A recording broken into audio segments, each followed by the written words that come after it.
In this video, I'm going to be showing you how you can delete your TikTok bio. Now, when you first load up TikTok, you're most likely going to be on your home page.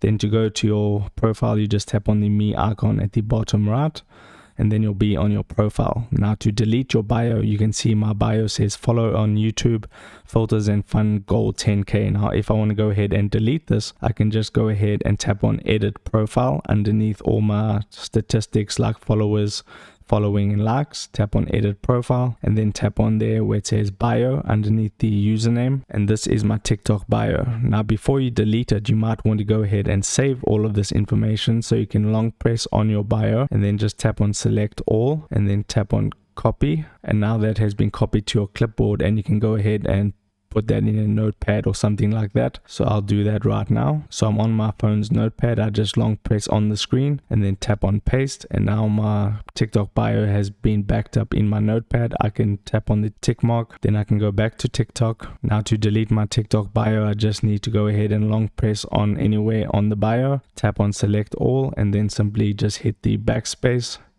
And now it is gone. Now just tap on save at the top right. It's been updated. I can go back and you can now see it says tap to add bio. So my bio has been deleted. So that is how you can delete your TikTok bio in 2021. If this video helped you out, make sure to hit the like button and subscribe for more. Take care.